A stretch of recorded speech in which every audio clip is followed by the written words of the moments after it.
opening up the mailbag, a playoff mailbag, to see if this is a trap series for the Boston Celtics. Plus, did the Celtics get the right guard from the San Antonio Spurs?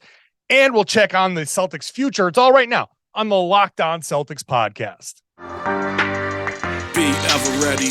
Recognize the city of champs. Boston, baby, we do what you can't. Locked on number 18, Tatum and Brown, J-team, step back. We gon' wet that and slay teams. Of course, the Celtics, who else could it be? Screaming like KG with the Larry O.B. Karalis above average, assessing the team status. Best daily pod, no cap, salary matching. Clutch like Bird the DJ, keep John on replay. Prime time, dapping up the truth on the sideline. Raining J's, how it started, raising banners, how we finished. Locked on Celtics pod, home of the winners. B. Hey, welcome back to the Locked On Celtics podcast, right here on the Locked On Podcast Network, where it's your team every day, and I'm here for you every day with a free, fresh podcast dropped directly to your device if you're a subscriber. So make sure you hit that subscribe button. If you're new, whatever podcast app you use, it's there. If you haven't watched the show on YouTube, hop on over there. You can get into that comment section, join the conversation. I'm John Karalis. I cover the Celtics for Boston Sports Journal. I played ball once upon a time, a long time ago. And I've written a book called The Boston Celtics All-Time All-Stars. Celtics were off on Wednesday, so figured this would be a great time to open up the mailbag and get to your questions. Today's show is brought to you by eBay Motors. The championship team is about each player being a perfect fit, I should say. Same with your vehicle. So for parts that fit, head on over to eBay Motors. Look for that green check. Stay in the game with eBay, guaranteed fit. ebaymotors.com. Let's ride. Eligible items only, exclusions apply. So I figured with the Celtics having that off day, this would be there's nothing new. We know the matchup now. There's really not a ton to break down when it comes to the Atlanta Hawks.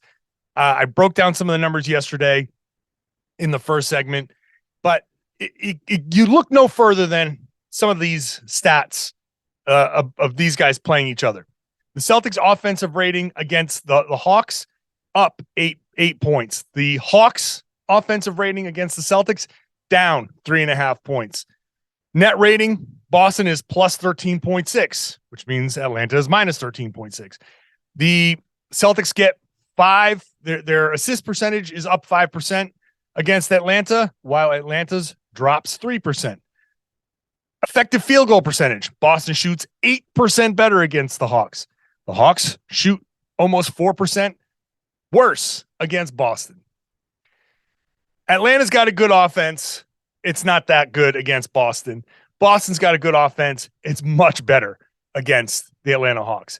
This should be quick work. I mean, we can get down to the nitty-gritty, and I will do a crossover podcast with Brad Rowland of Locked On Hawks, and that'll be tomorrow's podcast. So make sure you check that out. We'll get the Atlanta Hawks side of things.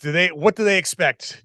Can they get past the Celtics? Can they make the Celtics work hard? I just don't think that it's going to happen.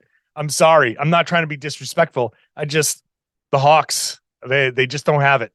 So let's get to the mailbag where Jonas, shout out to you, man.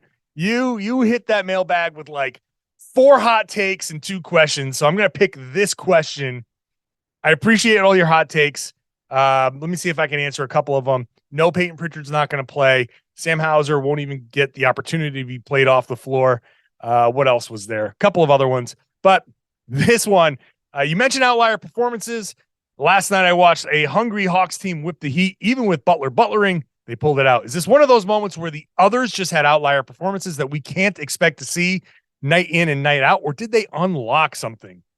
I'm going more the outlier route. I think Miami just looked bad. I don't know if Miami was thinking like they're going to cruise past the Atlanta Hawks. I don't know if Miami was just tired or they just aren't maybe they just are not as capable of that next gear that I thought they were. I knew that their offense was terrible. I knew obviously they were the 7th seed for a reason, and they're going to play the Chicago Bulls, so they'll probably get that 8th seed and face Milwaukee, which people are asking questions about. Hey, can they beat up Milwaukee? I mean, maybe, but Nothing about that game against Atlanta made me think, oh yeah, this is a team that's capable of doing all the things that I was afraid of. What I was afraid of was Miami kind of, butlering and Adebayo going crazy and all that. But just none of that happened. So what the Hawks were able to put together was an outlier offensive rebounding night, and that is what got them past the Miami Heat.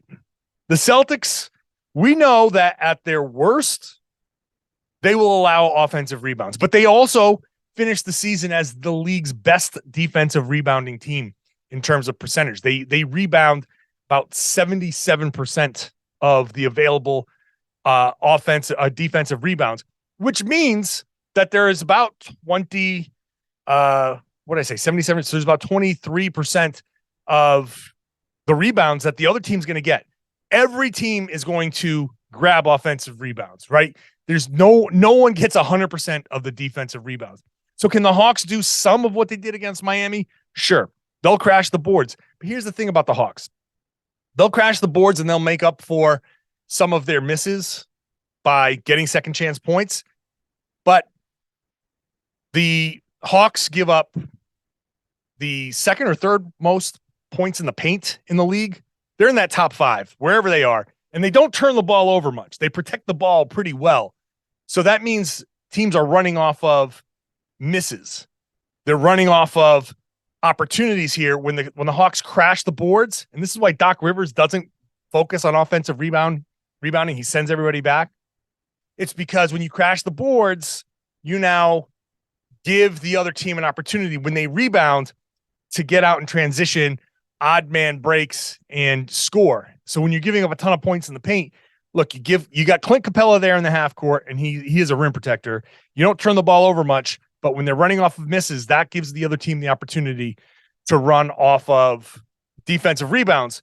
So that said, I think that even though some of what the Hawks did against Miami is translatable, I think the Celtics are able to get those rebounds, clear those rebounds. And I think with the added effort of a playoff series, a week off, and motivation, because, hey, it's playoff time, I think the Celtics should be just fine. So, no, I don't think the Hawks unlocked anything. This brings me to Greg's question. The Celtics have fallen into trap games all season long. Is there such a thing as a trap series? Why or why not? I don't believe in a trap series necessarily. Now, we've seen upsets. So we've seen teams in shorter series, 5-game series, 3-game series get upset because in those series, all it takes is one game to take a team lightly, another game, especially a 3-game series, another game where the team gets hot and boom, you've lost. In a 5-game series where you got to win 3 times, it's a little bit tougher, but again, you take a team lightly right out of the gates, you lose one, maybe that team gets confident and gets that first 2. Now you're in trouble and you got to whip off 3 wins in a row, and that will be tough. So that makes it more likely to see an upset.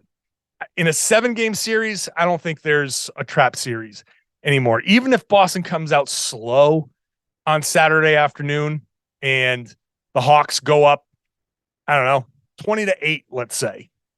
Even in that scenario, I think the Celtics, first of all, can come back in that game. And second of all, even if they don't, I think there's enough of a wake-up call in the series to say, okay, hey, you blew it. You gave up home court. Now you got to go get it back, and they'll go get it back.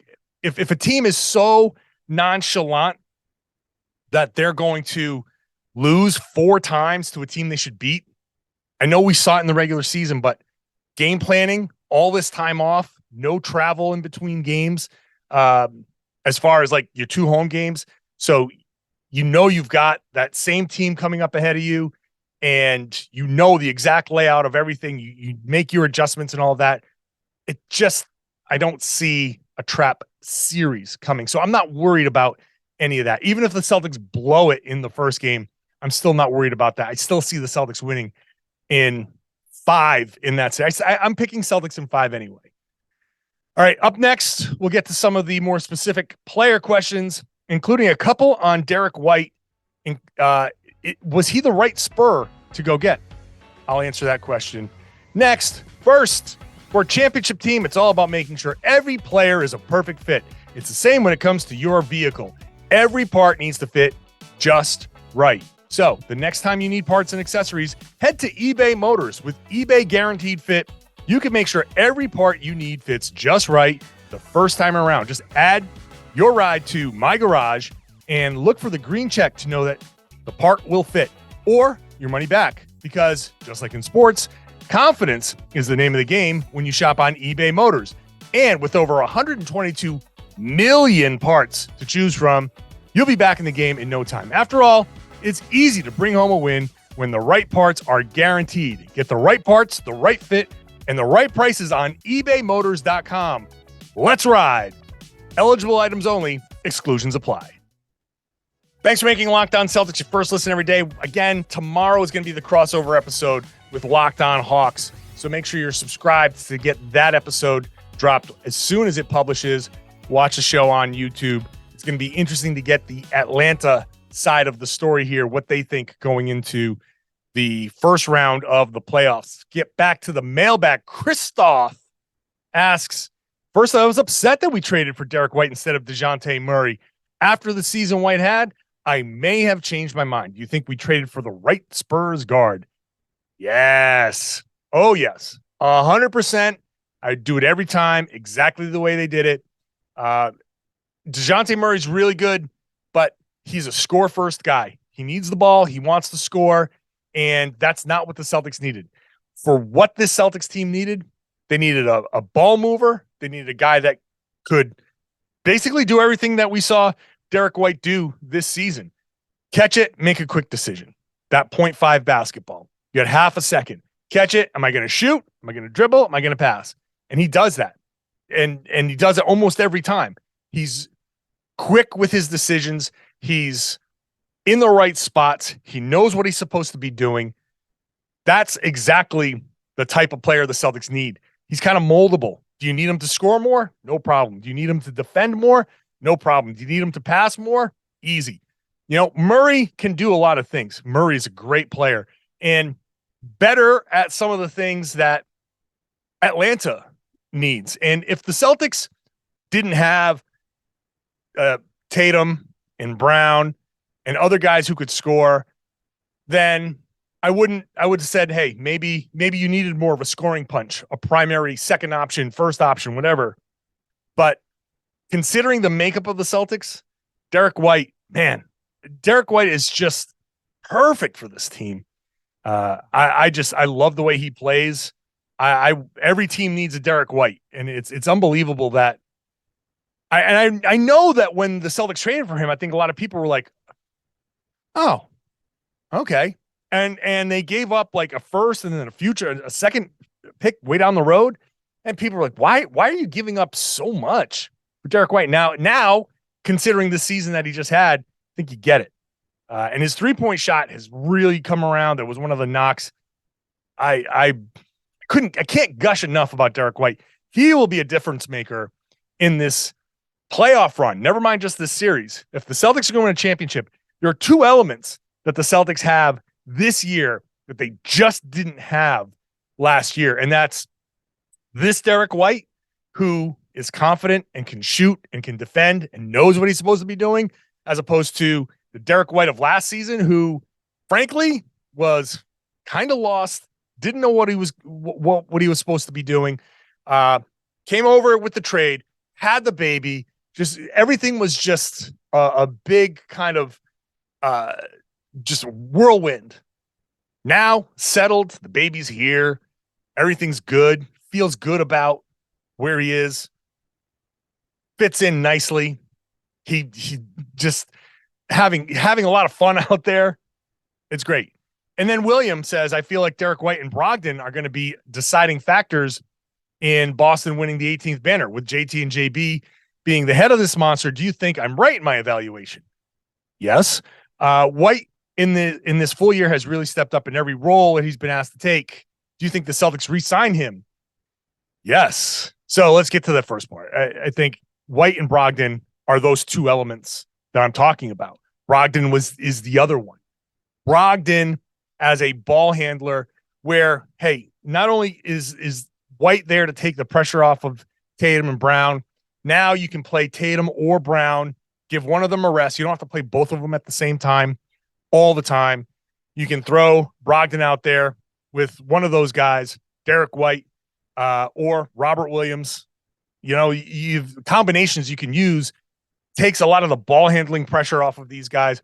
Those two are absolute difference makers in this playoff run for sure. I think the Celtics need these two guys to be at their best. If White and Brogdon play their best basketball in the playoffs, this is absolutely banner 18. I'm telling you, there's no way the Celtics are going to lose 4 times to a single team if White and Brogdon are playing at their best on top of Tatum and Brown. It's impossible. It's impossible for that to transpire. You just don't have enough. No team has enough to guard all of those guys. If somebody's going to beat the Celtics, one of those guys, 2 of those guys are going to need to suck, frankly. Obviously, I'm very high on the Celtics right now, and I think they're going to win the championship. So, but I think White and Brogdon, yes, complete deciding factors. And will the Celtics re-sign Derrick White? Yeah, I believe so, because I think as the Celtics, first of all, they're going to be spending a ton of money anyway.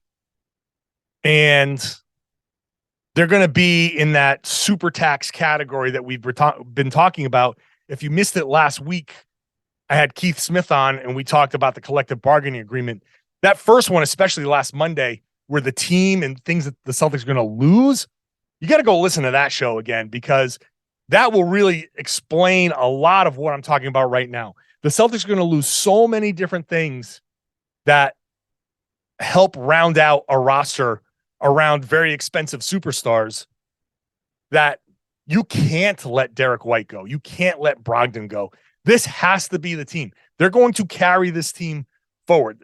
Unless this summer they decide to make like one monster trade with one of their role players and somehow bring back other pieces that will kind of spread out the talent more long-term, which I don't even see. I can't fathom it, but I'm going to say that there's a possibility there.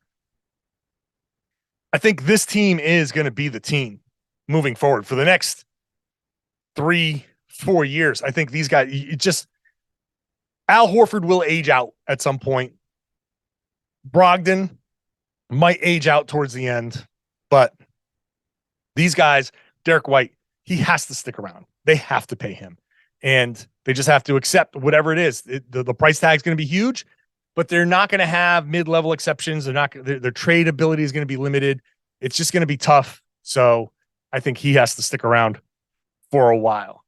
All right. Up next, we're going to get into some other questions, some more random questions, especially JD Davison. People want to know about the future of the Celtics and how should the scoring title be handed out? That's a big topic around Boston this year. We'll talk about that next. First, today's show brought to you by FanDuel. Baseball is back. The Red Sox are out there. They're trying. You got grand slams out there, no hitters, double plays. Everything's back here. No better place to get into the MLB action like FanDuel, America's #1 sportsbook and the official sportsbook of the Locked On Podcast Network. You, as a new listener, a new subscriber here on FanDuel, new customer, you get the no sweat first bet. I'll get there. I'll figure out the word I'm trying to use. You get the no sweat first bet up to $1,000 at FanDuel.com/lockedon. I know a lot of you in Massachusetts are just starting to download these apps because it just recently got legalized. FanDuel.com/lockedon to sign up. You place your first bet, you get up to $1,000 back in bonus bets if that first bet doesn't hit. Don't miss out on this chance to get that no sweat first bet up to $1,000 when you join FanDuel today. You got to do it at FanDuel.com/lockedon. FanDuel, an official partner of Major League Baseball, of the NBA and the Locked On Podcast Network. Just ask you, if you're going to gamble, just please gamble responsibly.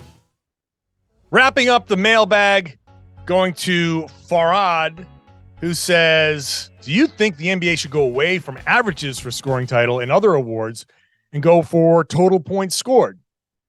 This is a tough one, and I know this is a big topic in Boston because everybody is talking about Tatum being the league's leading scorer. Nobody scored more points than Jayson Tatum in the 2022-23 regular season. So he's the scoring champ, right? Well, I'll just ask you this, and it's not just for Farad. I hope I'm pronouncing that right.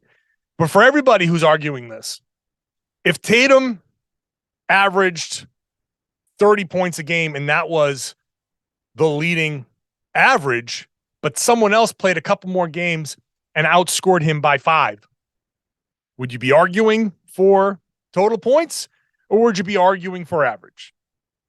And I think that's where a lot of the answers lie. I get it. And you know what? They don't hand out like trophies or anything like that. I don't know what a leading scorer gets. What do you get? I don't know. You can say, hey, this was the leading scorer and Jayson Tatum was the leader in total points and make a distinction. Honestly, doesn't really matter. Doesn't matter. Do you get, what do you get? Do you get money? Do you get we all know Jayson Tatum led the league in total points. So that's it. That's all you need. I don't know what else. Can you guys name the leading scorers of the past 5 seasons? Do you remember who they are? Does anybody care who they were? No one really does. No one's. Do you care? There's no conversation about total assists going on right now in Boston because no one on the Celtics is close to leading in total assists. So make 2 distinctions. Make 2. If you want to hand out trophies, make 2 trophies. Say one leader scoring average, the other one leader total points, and call them both leaders because it's true. Joel Embiid led the league in points per game. So he's a scoring champion. And Jayson Tatum led the league in total points. That's also true. He is also a scoring champion. So I can't get myself worked up I can't get myself all into a lather. Like, am I doing radio wrong? Am I supposed to be worked up about this kind of stuff? You can say the same thing about both guys and it can be accurate.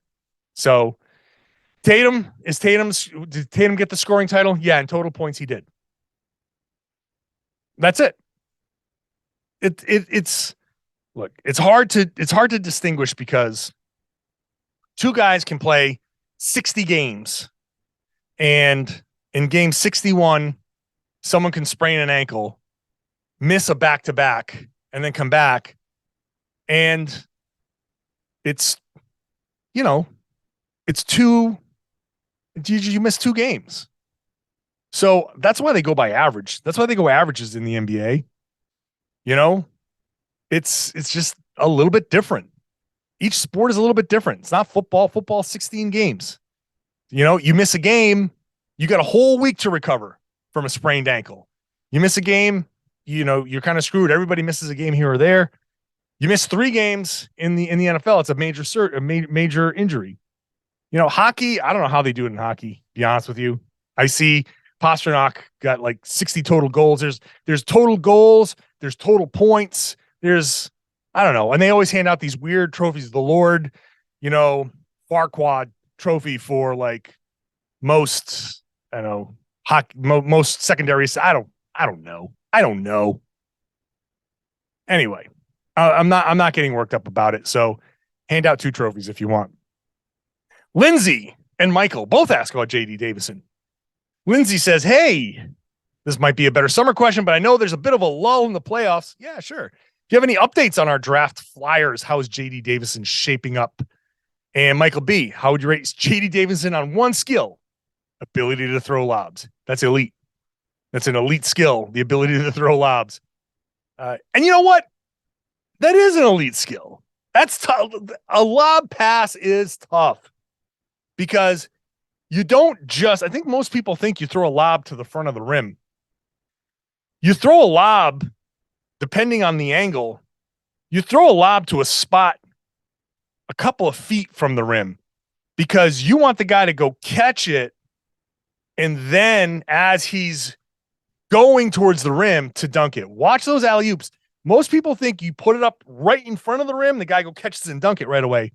No, the best place if you're at an angle is that bottom right corner. Like if you're looking from, the left wing or the right wing. So you're coming down the left side and Rob's coming down the other side.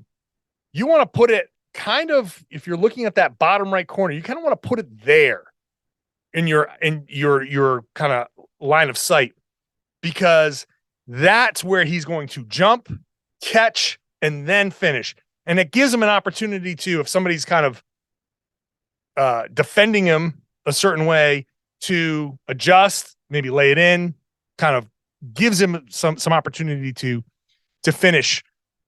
So knowing where exactly to put that lob is difficult. You're doing it on the move. You're floating it somewhere. It has to be precise. It's not just a little chest pass. It's not a little bounce pass. Getting passes through the defense is always tough, but that particular pass, that's difficult. As we've seen historically, guys don't know how to throw lobs. It's even NBA players don't know how to throw lobs. Even guys who can catch lobs don't know how to throw the lobs. So shouts to JD Davison for being really good at that. I don't know what JD Davison is going to turn out to be. And I think when you look at the draft flyers, you're thinking about Juhan Begaron, who I don't know. He wants to come over, and I haven't heard anything spectacular about him, but he is a work in progress, and we'll see what he looks like probably in another summer league. They'll have an opportunity. They'll need somebody to maybe come over and challenge for a spot. So who knows? We'll see. But I haven't heard anything like, oh, he's going to come over and be in the rotation. No, I don't think so. And who else? Yam Madar. I had to look that up. I forgot about Yam Madar. Haven't heard much about Yam Madar either. I don't know that there was a lot of like hype about him at first, and the Celtics didn't see anything that made them think he was ready to contribute. And I think they're right, but he'll give it a shot too. And JD Davison, I don't know, he's if he can get that jumper to fall, then he could be somebody. And look, Davison, Madar, Begaron, those guys can be potential trade chips. You got to send something out in trades of value. And maybe now's the time to start moving some of those guys who aren't going to be pieces in the future, and just saying, hey, package these guys now while you can still make trades before the new collective bargaining agreement really kicks in and those new restrictions are there down the road. Start moving those guys now. If there's any value to them, start moving those guys now. Davison's a two-way guy, so I don't know if they're going to upgrade him and then trade him or what, but I don't know that he's going to be impactful for the Celtics. I just don't think that. I think he's too long-term a project. So I think all of these guys are probably more valuable as trade chips, but we'll see. I mean, Davison showed he showed that he can make passes in Maine. He's shown the ability to get assists. And if he can get that jumper down, then hey, maybe the Celtics have a fourth string point guard sitting there after Peyton Pritchard is gone, because he's going to be gone at some point. So maybe that's his future. All right, the Celtics get back to practice on Thursday. So I will be at the practice, and then after practice, I will record a crossover show with Brad Rowland of Locked On Hawks. That's going to be tomorrow's show, so stick around for that. Make sure you're subscribed wherever you get your podcast, and watch the show on YouTube. Hop into that comment section, and if you're a regular listener, I would love it if you share the podcast, spread the word, tell people they should be listening to and watching the Locked On Celtics podcast right here on the Locked On Podcast Network. Your team every day.